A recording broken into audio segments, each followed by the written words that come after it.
Keralam polling ബൂത്തിലെത്താൻ ഇനി 4 നാൾ പ്രചാരണം ശക്തമാക്കിയ മുന്നണികൾ. എൻഡിഎ പ്രചാരണത്തിനായി അമിത്ഷാ ഇന്നും കേരളത്തിൽ, മല്ലികാർജുൻ ഖാർഗെ കൊല്ലത്തും, മുഖ്യമന്ത്രി കണ്ണൂരിലും പ്രചരണം നയിക്കും. സംസ്ഥാനത്ത് പരസ്യ പ്രചാരണം ചൊവ്വാഴ്ച അവസാനിക്കും. ശ്രീജിത്ത് ഉണ്ട് വിവരങ്ങളുമായി. ശ്രീജിത്ത്, എന്തായാലും അവസാനഘട്ട പ്രചാരണത്തിലേക്ക് കടക്കുകയാണ് മുന്നണികളും സ്ഥാനാർത്ഥികളും. ഏതൊക്കെ പ്രധാനപ്പെട്ട നേതാക്കളുടെ സാന്നിധ്യമാണ് ഇനി വരും ദിവസങ്ങളിൽ ഈ പ്രചാരണത്തിന് മാറ്റേകാൻ ഉണ്ടാവുക? കൃത്യമായി പറഞ്ഞാൽ ഇനി 96 മണിക്കൂർ മാത്രമാണ് കേരളം പോളിംഗ് ബൂത്തിലെത്താനുള്ളത്. വലിയ രീതിയിലുള്ള പ്രചരണം തന്നെയാണ് കേരളത്തിൻ്റെ വിവിധ മേഖലകളിലും പ്രദേശങ്ങളിലും നടക്കുന്നത്. പ്രധാനമായി തന്നെ പിണറായി വിജയൻ ഇന്ന് കണ്ണൂർ കേന്ദ്രീകരിച്ചാണ് ഈ പ്രചരണം നടത്തുന്നത്. അദ്ദേഹം 10 വർഷത്തെ വികസന പ്രവർത്തനങ്ങൾ ചൂണ്ടിക്കാട്ടിയാണ്, LDFിൻ്റെ വികസന പ്രവർത്തനങ്ങൾ ചൂണ്ടിക്കാട്ടിയാണ് ഈ പ്രചരണം മുന്നോട്ട് പോകുന്നത്. അതോടൊപ്പം തന്നെ കോൺഗ്രസിനെ പ്രതിസന്ധിയിലാക്കി മുഖ്യമന്ത്രിയുടെ ഭാഗത്ത് നിന്നും വയനാട് ഫണ്ട് തട്ടിപ്പുമായി ബന്ധപ്പെട്ട വിമർശനങ്ങളും ഉയരുന്നുണ്ട്. ഈ വയനാട് ഫണ്ട് എന്തു ചെയ്തു എന്ന രീതിയിലുള്ള ചർച്ച അവസാന ഘട്ടത്തിൽ വലിയ രീതിയിൽ തന്നെ ഉയർന്നു വരികയാണ്.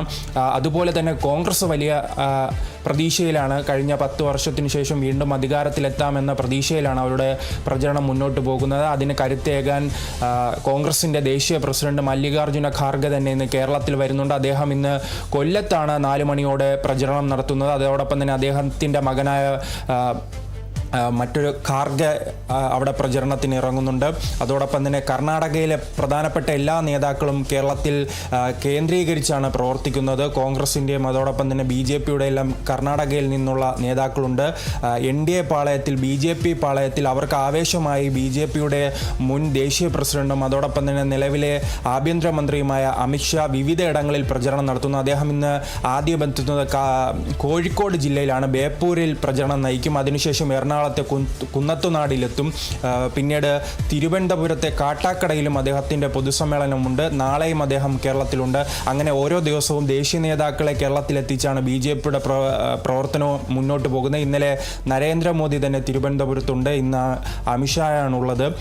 തൃശ്ശൂർ കേന്ദ്രീകരിച്ച് നിർമ്മല സീതാരാമനുണ്ട്. അങ്ങനെ പ്രധാനപ്പെട്ട എല്ലാ നേതാക്കളെയും 3 മുന്നണികളും കേരളത്തിലെത്തിച്ച് പരമാവധി വോട്ടർമാരെ പോളിംഗ് ബൂത്തിലെത്തിച്ച് തങ്ങൾക്ക് അനുകൂലമായൊരു അന്തരീക്ഷം ഉണ്ടാക്കുവാനാണ് നിലവിൽ 3 മുന്നണികളും ശ്രമിക്കുന്നത്. ഞാൻ തുടക്കം സൂചിപ്പിച്ചതുപോലെ തന്നെ വികസനം പറഞ്ഞാണ് CPMൻ്റെ പ്രചരണമെങ്കിൽ വികസനമില്ലായ്മയും തൊഴിലില്ലായ്മയും അഴിമതിയും സ്വർണ്ണക്കവർച്ചയും എല്ലാം ചൂണ്ടിക്കാട്ടിയാണ് കോൺഗ്രസിൻ്റെ പ്രചരണം. ഈ 2 ഇടത് വലത് മുന്നണികൾക്കെതിരായി ഒരു 3-ാം മുന്നണി വരണമെന്നാണ് BJPയുടെ പ്രചരണം. അതിനുവേണ്ടി അവർ വലിയ രീതിയിലുള്ള പ്രചരണം നടത്തുന്നു. മുൻകാലങ്ങളിൽ നിന്നും വ്യത്യസ്തമായി ഓരോ ദിവസവും ദേശീയ നേതാക്കളെയും അതോടൊപ്പം തന്നെ മറ്റു സംസ്ഥാനങ്ങളിലെ നേതാക്കളെയും കേരളത്തിലെത്തിച്ച് പ്രചരണം ശക്തമാക്കിയിരിക്കുകയാണ് BJPയും. അങ്ങനെ വലിയ ത്രികോണ മത്സരം നടക്കുന്നു. അതോടൊപ്പം തന്നെ NDA ക്യാമ്പിൽ പരിശോധിക്കുകയാണെങ്കിൽ 2020യുടെ സാന്നിധ്യം ഇത്തവണ വലിയ രീതിയിൽ കേരളത്തിൽ ചലനങ്ങൾ ഉണ്ടാക്കുന്നു. പ്രത്യേകിച്ച് മധ്യ കേരളത്തിലും അതോടൊപ്പം തന്നെ എറണാകുളത്തുമെല്ലാം അവരുടെ സ്വാധീനം നമുക്ക് കാണാൻ കഴിയും. തെരഞ്ഞെടുപ്പ് പ്രചരണങ്ങളിൽ അവർ കൃത്യമായി തന്നെ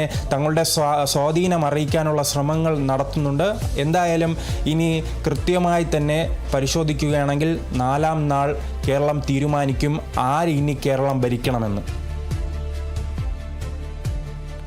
ശരി, വ്യക്തമാണ്. ശ്രീജിത്താണ് വിവരങ്ങൾ നൽകിയത്.